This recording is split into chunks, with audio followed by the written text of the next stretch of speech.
Yeah, I'm sure Bistork honestly has been reinvigorated by the fact that he is now a full-time player for Juggernauts.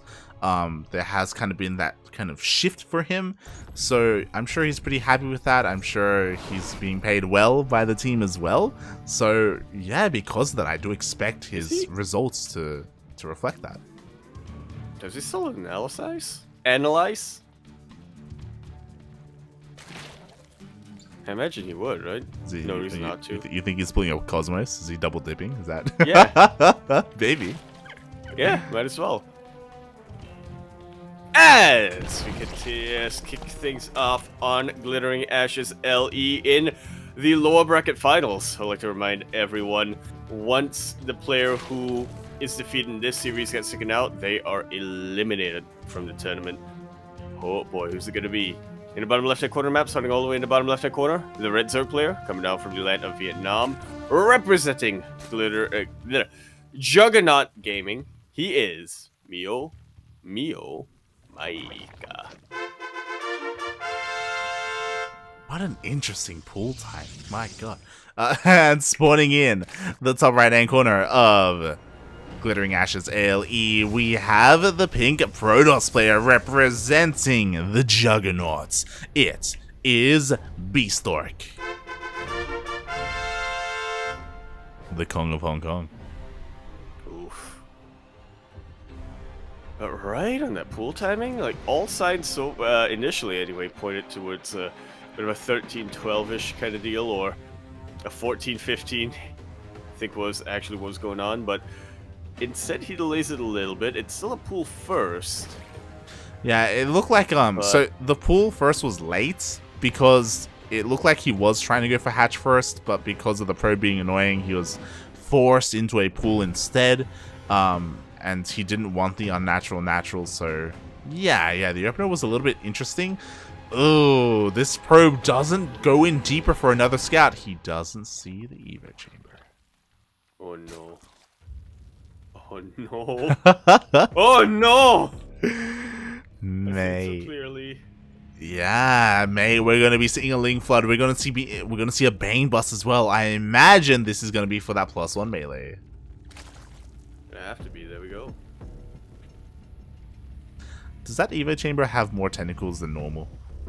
I never noticed tentacles actually. That's what I mean, yeah. I never noticed the tentacles on Evo chambers before. I don't think they're meant to have Evo chambers. That's the thing. It's a skin. Huh. But why? Because this is the Terran Zerg skin, isn't it? Is this a simulant? Is it? Yeah, I believe this is a simulant skin. So why are they adding tentacles? I don't know. The Terran Japanese, wait, I don't know. Oh boy. Korean usually. A little bit monk-esque, mate. But I mean, Psyarch is Terran. Is he? Yeah. Oh yeah, he is. Yeah. Wait, who? Vasservania, that's the other one I was thinking Yeah, of. he's Zerg. He's, yeah. Yeah, it's all coming together. Meanwhile, speaking of coming together, Bistork is going for a standard Stargate opener. I mean, this all makes sense, but he's still in the dark when it comes to what MeomaikA is throwing down. I'm still waiting to see if MeomaikA decides to throw down a Baneling that's behind this as well. Well, he has been continuing to mine gas, so yeah, mate as well. He's already getting his upgrades, and he's still mining gas. Yeah, it's a little bit odd, not going to lie. We'll see how this goes as a wave of links are being made. There is the Baneling nest. This is what we were waiting for. So we are going to be seeing a bust here. The first step is for MeomaikA to deny this third base and then to, hope that this Oracle goes across the map, wastes its energy, then MeomaikA can bust on in. Is gonna try at the very least. Of course, troubles, he can still get this third base. It's a bit of a consolation, but MeomaikA wants more damage.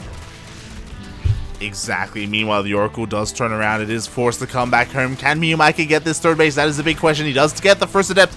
Is going to be able to take out the rest of the Adepts here, but the Oracle is enough to keep the third base alive for now. I say for now because we have another wave of Lings on the way. It's so important that Bistork is here to scout this with his adepts. He sees the Lynx come out. He knows exactly where they rally. Glaives is on the way, but beyond that, Bistork is just getting more and more gateways. He actually wants to turn the tables once he can. 7 drones went down. Oh yeah, to those 2 adepts that we saw earlier. So oh, that was a lot more than I thought they'd get. Exactly, because of the positioning, these Lings do nothing. Meanwhile, MeomaikA is droning up, by the way. He realizes that, yo, I cannot hit a timing with my Baneling Nest. I'm going to try and go into a longer game. But Bistork, he can roll over MeomaikA with the Mass Glaive Adepts. Like, there are no roaches. There's no roach warren. Yeah, MeomaikA's like, let's go into a longer game. I can't end it yet. Bistork says, we're done when I say we're done. Yeah, exactly. And I say we're done now. Unfortunately, MeomaikA, he assumes that Bistork is probably going to transition into a longer game because of the 3rd base. But, like, once all this kicks in, it is a little bit wonky, is what I will say. The robo is late, so there's no Warp Prism. Yeah, so we'll see how this goes as MeomaikA is working on his Hydra Den.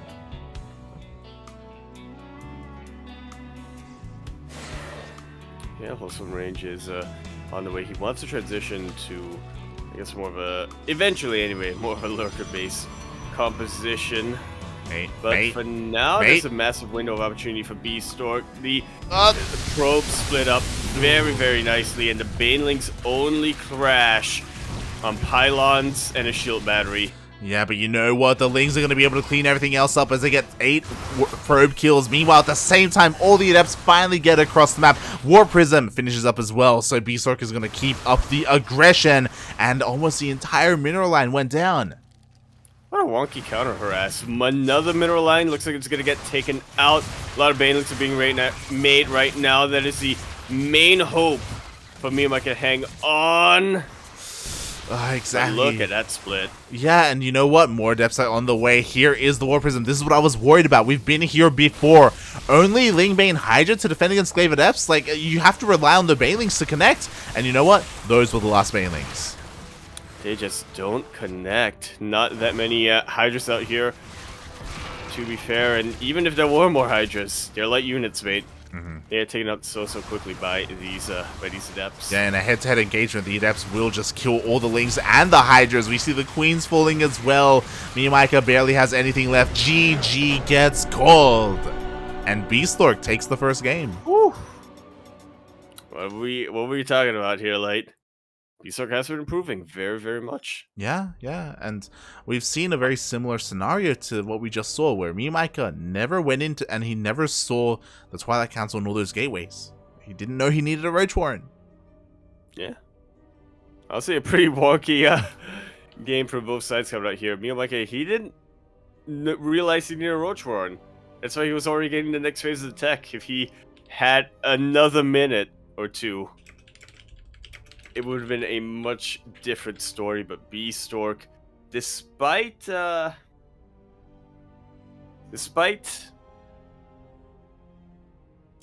being pressured from very, very early on, he knew exactly how to counterattack. Exactly. MeomaikA, it's almost as if like MeomaikA had like a false sense of security.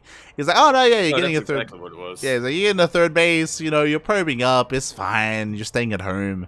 Then suddenly, Adepts are in his main. It's like, oh, oh no.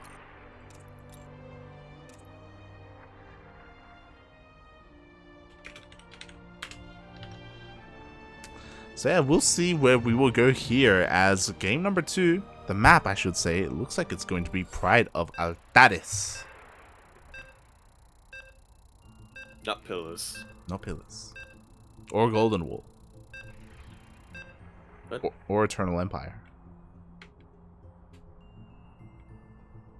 Or but it's Overgrowth a little bit. And Prion Terraces.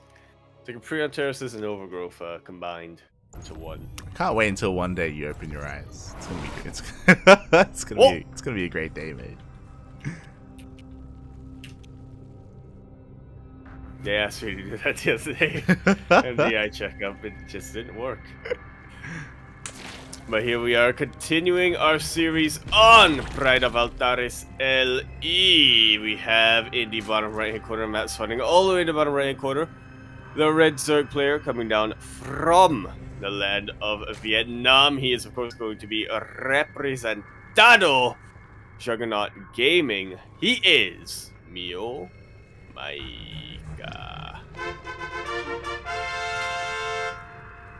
And spawning in the top left-hand corner of Pride of Altares LE, we have the pink Protoss player hailing from the land of Hong Kong, the Kong of Hong Kong. Also representing Juggernaut Gaming, it is Bistork.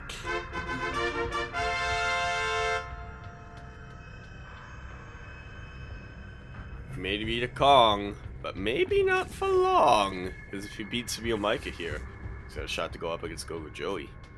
Yeah, going for the schlong. Yeah, and you can see the bracket, as you can see on the bracket on challenge. It's a bit of a stretch, mate. That was a bit of a MeomaikA. Meanwhile, speaking of MeomaikA, MeomaikA does go for not just a pull first, pull gas before hatch. 6 lings, so you know it's not just gonna be 6. Yeah, exactly. Meanwhile, ooh, the probe does go down, so Bistork does not confirm the timing of that gas, and the lings are going across the map.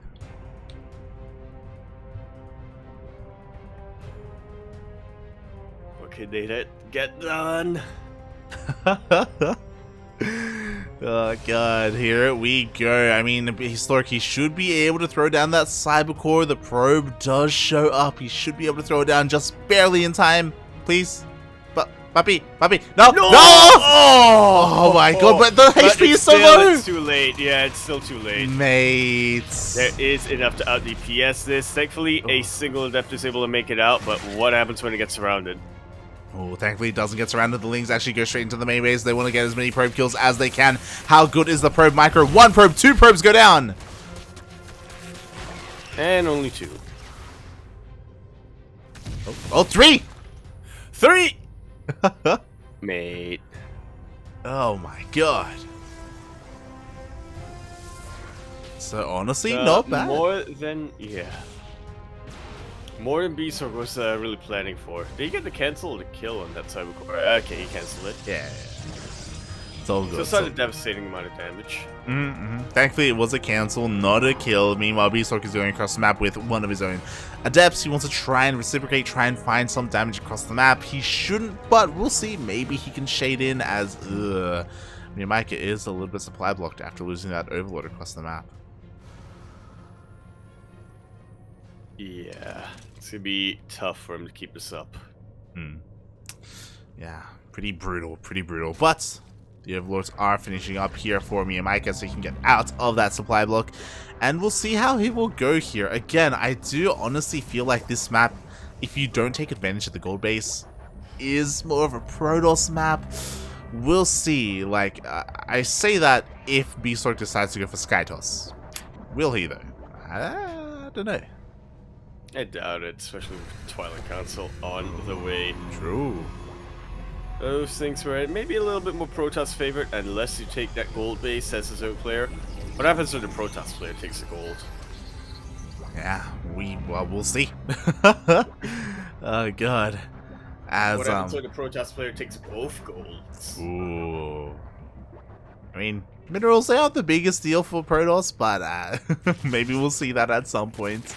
Oh my god, this is feeling a little bit like, okay, all gases are being taken. I don't see charge. Maybe we'll see what Bistork has in store for us. Show us. Is it gonna be Glaives again? Is it? Mate. We have nothing right now. We have nothing. Oh, okay. Okay, it's gonna be Archons. But no charge yet. Huh. Did you forget charge? He might have actually. Did he? Because he has a gas for it. He does. He does. He really does. We'll see. We'll keep an eye on the production tab. As the Oracle does deal a little bit. There it is. Oh, perfectly timed. Sure, yeah, why not? Why not? Why not? So it may be a little bit late, but it's fine. If he's not going, if he's not going to hit a timing, it's fine. It looks like he does want to hit a timing though, because he's getting a warp prism. Yeah. Will be a bit of a weaker timing, so the idea is to hit as fast as possible. Unfortunately, already getting a little bit delayed. Yeah, I am a little bit scared here. Meanwhile, MeomaikA did throw down that Roach Warren, so because of that, Glaive Adepts would not work against MeomaikA. Charge Lots can have a better time against Roaches though, so it depends on whether MeomaikA drones up too much. But because it's MeomaikA, mate, he's got plenty of Roaches. He's okay. Pretty much. Roach is still not the best unit in the world against Chargelets, but I tell you what, it is still a heck of a lot better than Lings or Hydras. Definitely. Definitely. As the High Templar actually reveal themselves to a Ling, so MeomaikA is well aware of the Warp Prism. It is going to be forced away, so that there aren't even any Archons. Like it just does nothing. Yeah. We'll just go for a pretty massive counterattack, and there are no defenses out. One immortal, but what is that really gonna do against all of these roaches? What just happened? This isn't even the entire army. This is like half the supply. The rest of the roaches are finally going to show up. This was scouted, by the way, in the middle of the map, and these roaches are dealing devastating damage. It was scouted, wasn't it? Yeah. I'm definitely very perplexed with They just walk in like the immortal micro is nice and all, but the immortal almost goes down. The robo is under threat. The probes are falling as well. Starting to fall, but not quite there yet. It's gonna get there soon though, with all of these reinforcements coming in to take out the immortals finally. Yeah, take out the immortals finally. Yeah, the immortal did go down. We do have a force field there at the ramp. There is only one immortal remaining, one out of the original two. And look at that, 19 probes go down. Even if MeomaikA gets cleaned up, he's already dealt so much damage that he's fine. And it looks like it's going to be too much here, mate. Yeah, even if he gets cleaned up, he's not getting cleaned up anytime soon, mate. What? It's just something we don't see too often where just roaches, they just walk across the map, and there was literally nothing. There was literally nothing to defend. One Stalker that died immediately. Really overestimating the effectiveness of that range advantage. Eventually you run out of space and micro. Yeah, like there's a reason why when you go for a Stargate opener, you get a Void Ray, you know? Like for that map control. Like so. Yeah, it comes out now. Great. So eventually this will be cleaned up. Meanwhile, the third base dies. Everything gets cleaned up. MeomaikA, he gets his own fourth base. He drones up. He's getting a Nidus. When Galile ain't cutting it anymore. GG is called. MeomaikA ties up that series sideways. 1-1.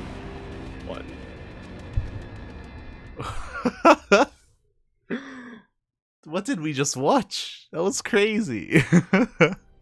We just watched MeomaikA versus Bistork. Oh my god. Yeah. Yeah. You're not wrong. That is what we just saw. Oh, Peak Meo versus Bistork is what we saw. Peak PvZ.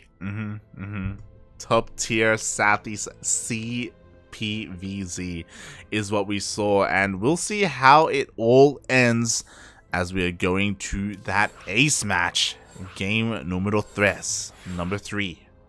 Oh, on another new map. Oh, what's your favorite map, mate?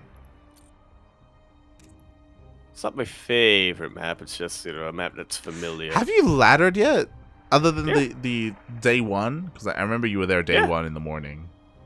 Yeah. Yeah? Yeah. You streamed? I left today. Oh, ooh. Okay. I encountered the same Zerg player 3 times in a row, and every single time I delayed their third base so long they just got annoyed and GG'd. What? With just Reaper Micro? Was that just Reaper and SCP, to be fair. Okay. Just take the other third. Just take the other third. Well, no, because my SCV was blocking the other third. Oh, okay. But the thing is, what they didn't realize was for me to deny that third base, I had Were to you, like, getting I had to supply slip blocked? up my macro. Yeah, it was hard slipping up my macro. If they stayed on, I would have probably lost. But no, they just got annoyed every single time. So yeah, thanks for the MMR boost. Oh boy. Alright, regardless, we are going to be concluding our lower bracket finals. The winner of this one map, let us remind everybody, will be going up against Gogo Joey in the Grand Finales. Who's it going to be, his countryman or his fellow Zerg player? Regardless, both of them teammates. In the bottom left-hand corner map, starting all the way in the bottom left-hand corner of Hardwire, LE. We have the red Zerg player coming out from the land of Vietnam. He is, of course, going to be representing Juggernaut Gaming, going for a 14-15. Yeah, 14-15. He is MeomaikA. 14-15? No, wait, what did I say? Yeah, and that is 14-15. And sporting in the top right-hand corner of Hardwire LE, we have the Kong from Hong Kong himself. Make this man. He took game number 1. Can he take the entire series? He is pink, representing Juggernaut Gaming. The Juggernauts. It is Bistork.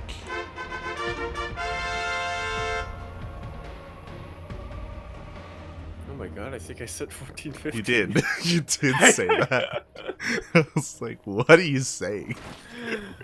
Going for a 15-14. Well, it wasn't that either. Oh, God. Going for a pool first. Hey, God, they just blanket it, in mate. order to get a Roach Warren. There we go. So we do have a probe scout. He does confirm the pool and gas timing, but because of how MeomaikA has been opening up, especially in the previous game, this isn't the most unorthodox. Like, it isn't necessarily the biggest tell that there is a Roach Warren behind this. My God. Yeah, for all he knows, he just needs to get another Cybercore deal with Lings. Which, I mean, in fairness, will still be pretty useful, especially against these initial couple of Lings.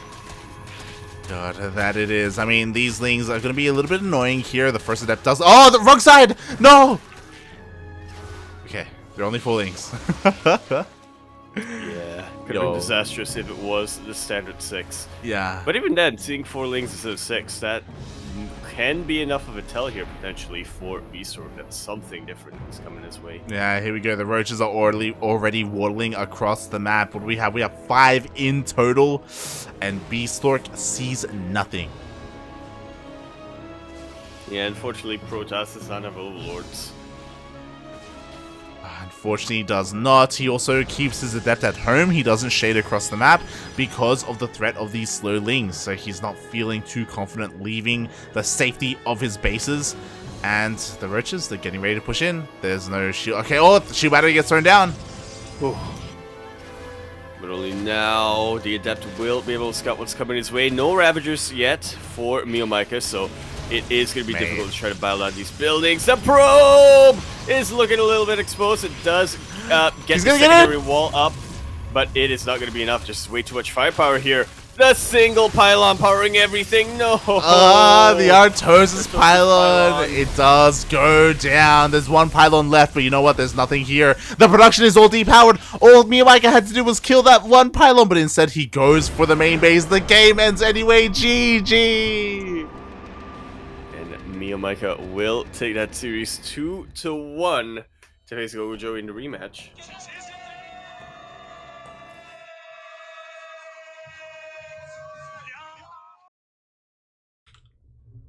Very nicely done here. I will say that Bistork definitely impressed me personally in game number 1, especially. That counterattack was beautiful. But MeomaikA did adapt. Well, first he showed something a little bit different in game number 2, right? As we continue our series. But then finally in game number 3, he realized, you know what? I've been playing very similar so far. Bistork probably has gotten acclimated to the Lings. Let's try something different. And he was able to get a very quick win off the back of that. Nicely planned here from MeomaikA. I say planned, but I feel like that was more That was a bit more improvisational. Nice improv from MeomaikA. Regardless, nice. Nice. He's not playing because he's talented. Regardless, congratulations, MeomaikA. He is able to fight his way back up here into the grand finals to have a bit of a rematch against the Joey himself. The Joey who already won a best of 3 against MeomaikA, but now we are going to be stepping into a best of 5.